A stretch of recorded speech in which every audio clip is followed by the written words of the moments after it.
My name is Fintan Hogan. My journey as a performer went through many highs and many lows in just the span of 3 years. So I'm deciding that today I'm going to share with you my journey as a performer. In February 2018, 14 years old, having quit tennis, my parents insisted that I sign up for acting classes. I was a bit hesitant because I lacked a lot of confidence, and I said no to a lot of things. But my mum said to me, "There is no way I am letting school and home be your only rooms in your life. You always said you had an interest in wanting to be an actor. It is now your time to explore your interests. One day, see how you go." I said, okay. The next Wednesday afternoon after school, I was on my way to my first class. When me and my mum pulled up, I was sitting in the car super nervous. I know I had no reason to be, but I was always nervous for the smallest of reasons. I was standing outside the room of the class and I heard the teacher finishing up with the other class. I was saying to myself, don't take it seriously. This won't get you anywhere. It won't make you an actor. It's probably just going to be all fun and games and nothing else. I'm just going to have fun with this. 4 months later, I put on my first performance. Unfortunately, I was rubbish. I suppose that can be forgiven as this was my first time performing properly, but I felt really awkward talking out loud in a quiet auditorium. But I was very proud of it at the time and I felt motivated to keep taking these classes. Throughout the rest of the year, me and my peers have been getting ready for regular performances. A good example would be in the following term for my first performance when I had an opportunity to up my craft by doing what I always wanted to do, perform my first comedy skit. This one was definitely more fun to do and therefore I was putting more effort into it.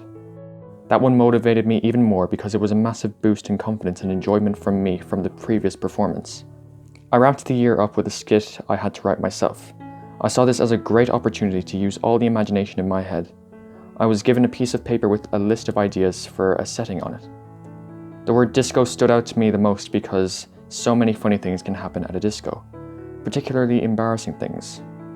Thus, my recurring character, Embarrassing Dad, was born. Who's this? My friend. Oh, your friend.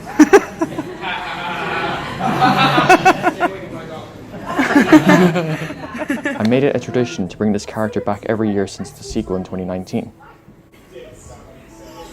Dad? Sorry I'm late. I'm trying to hold a tricycle here. Hope you're on my phone. And I have a plan to bring him back again for something extra special this year. 2019 was also the year I played the role of a silly police sergeant in the theatrical play Fun Police. It was a week after that performance when I was one of the 15 kids selected for a talent agency to audition for film and television productions, which was insane to me at the time. I had my first audition for a television show 1 week later, and I didn't get the part, nor did I for the next couple of auditions since then, but I'm beyond excited that people thought I was good enough to have an agent, and that excitement will never disappear. The year 2020 came and I put stage performances aside for just this 1 year to concentrate more on acting in front of camera and get used to the real process of production of short videos and films. 2020 was probably my happiest year as a performer because I got to regularly record videos and short films, which is something I never got to do before.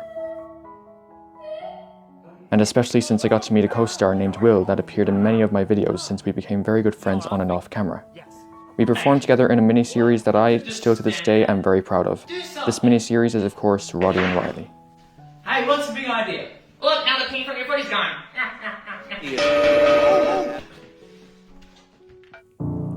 It was when 2021 came when things started to go downhill. I went through some mental health issues which luckily didn't last very long, but it meant that my motivation was not as strong anymore. Sir? Shouldn't you be with your parents all now? I've lost my dad. Or you should probably ask someone to help you find him. My poor mental health was very visible in my videos that I was making through my monotone voice and my body language. What do you want, wimp? At the time. Are you being smart? Well, I'd like to think I am. I was very disappointed that I couldn't hide my feelings as well as I could have hoped, even in a stage behind the scenes video where me and everyone else were supposed to act ridiculously and pretend that's actually how we behave on set.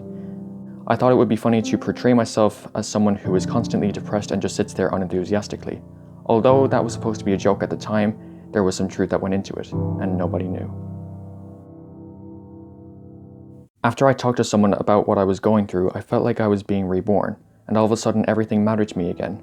I wanted to give everything my all. 2 weeks from then would be my first theatrical performance in 2 years, and I was ready to give it everything I got, because the chances of me ever getting a lead role in a theatrical performance again was very unlikely. When it finally came, this is what I did.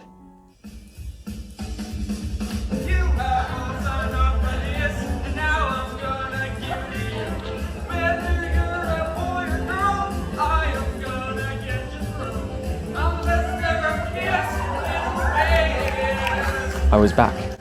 I was happy again, and everyone could see it. It was my best performance not just so far this year, but so far in my life. But I am willing to top it in the future.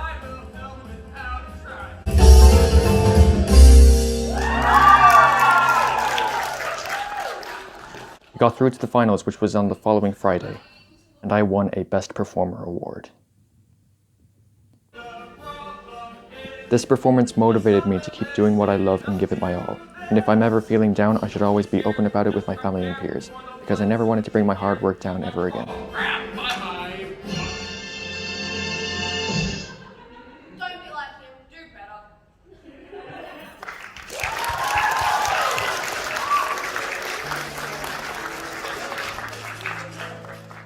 So that's my journey as a performer. Although a lot has already happened since I began my journey, there is still more that needs to be done.